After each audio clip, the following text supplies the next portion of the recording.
Good evening, magical seekers. Brian here with BMK Magic Explorations.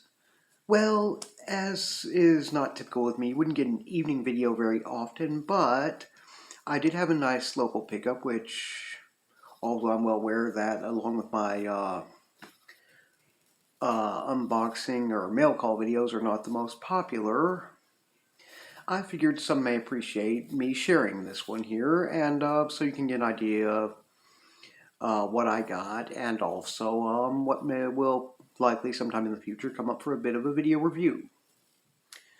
So here we go. Again, getting kind of obvious that I could stand to see a barber when I can afford to, but oh well, just have to deal with it for right now. Could be worse. Anyway, today I picked up at my local Big Lots store this. It is a copy of the Viking collection, or Viking collection. Now this is a collection basically of 4 different documentary series from BBC, that's British Broadcasting Corporation, and some of them are a bit old, but well, they're not super old. The first one basically we have is Vikings, which was presented by Neil Oliver. And then the second is Viking War, Last Battle of the Vikings, hosted by John Anderson.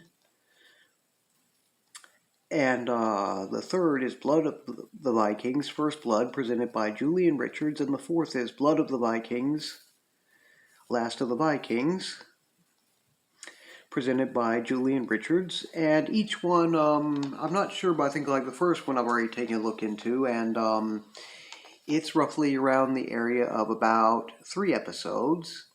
And this thing is about combined 430 minutes, approximately. So it's around 7 hours put together. Basically, I'll read the description here. It says, unearth clues about the fabled Norsemen in 4 fascinating Viking DVDs. Were the men in longboats simply blood-drenched pillagers on a terrifying hunt for money and loot? Cheer at their retreat from the Battle of Largs and find out how it changed Scotland forever. Then explore genetic evidence and today's common British customs that reveal the lasting heritage of the Vikings. You'll marvel at how fast the invaders transformed themselves from nomadic polytheists into Christian farmers, statesmen, and kings, all in less than 200 years, and the dramatic influence they left on the world. So, it'll take me a while to get through all that, but it's very, very interesting, and I've always been fascinated here. As many may know, I am a general magic practitioner and have myself into a little bit of every type of magical system or tradition out there, with a few exceptions. Unfortunately, what we know of as heathenry, which also is known as Norse paganism or Germanic neo-paganism, is one of those which I've always been interested in, but am still learning a lot about. I'm just not as caught up as well as I am with some others. Which is why I'd like to give a shout out to my Facebook group, All Pagan, Norse, and Heathens, where I've gotten on occasion where that I may have shared something which may have come off the wrong way, or seem like it's a little bit new agey, or, well, for me, if it seems a little bit new agey or something like that, heck. As far as I'm concerned, the stuff, new ideas and concepts, I think we should be somewhat open to. There's a good deal of harkening back to the past of the Paleo Norse, originally from Scandinavia and where else they were from, and, giving honor to that, while at the same time, there's plenty of new stuff which I think fits in just fine and is not bad at all. I mean, that which does not adapt, evolve, and change over time eventually becomes obsolete, outdated, and extinct. Bad example here, but just ask the dinosaurs. You could. So yeah, we should be having openness to new things and all, and seeing how this all fits, and some stuff I know, there's some stuff I do know a little bit about that some others aren't so familiar with, And also, I guess I should clarify that, I learned a long time ago there is such a thing as,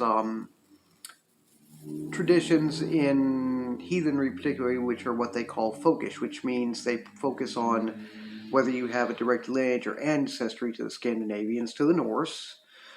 And it can come off as what is as though it's kind of racist, biased, or prejudiced and all, even though it's not always intended to.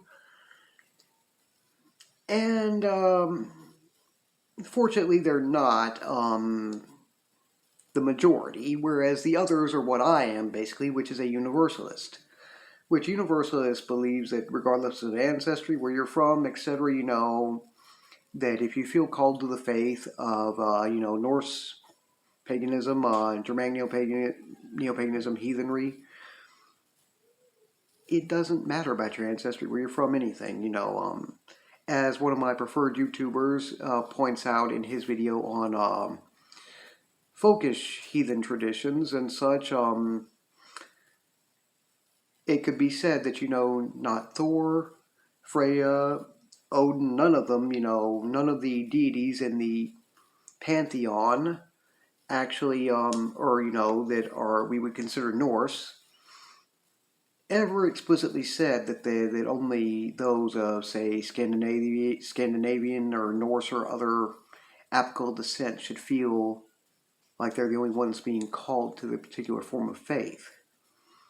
They never made it exclusive. So, yeah, I'm a universalist who feels like if you feel like this is for you and you can vibe with it and this works for you, who cares if you actually have any real ancestry for it or where you're from? I mean, we should feel like everybody's welcome. I mean, I'm here in Nacogdoches, Texas, and I forget exact name of it. I'd have to look it up, but one of the largest universalist organizations for heathenry is right here in Texas.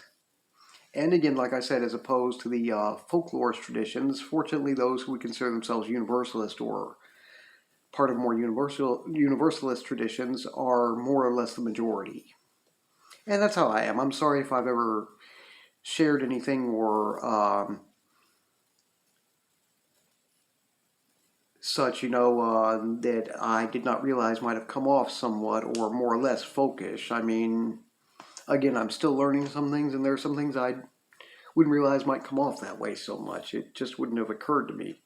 I see something that looks good, seems like good advice, and has the right theme, then I'm going to share it, reuse it, try to spread it around. So anyway, my apologies, I have come off on the wrong side of that again. But I'm a universalist, not folkish. And my thanks to the administrators there at the All Pagan Norse and Heathens Facebook group. I know they have a storefront to run or have a business to run and probably have much more of a life outside of just running the Facebook group.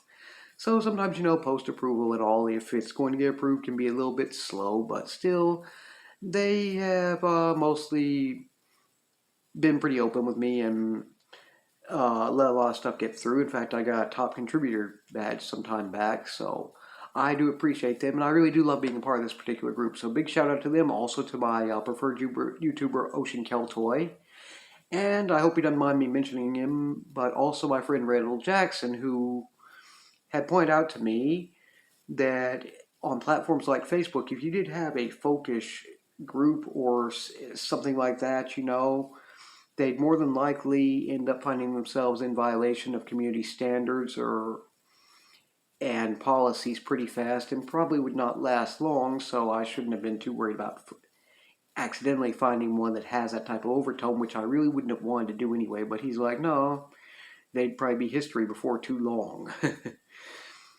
And I found that's true on a lot of platforms. There are some which are a bit more open and couldn't care less, but most you're not going to get away with that type of thing for too long.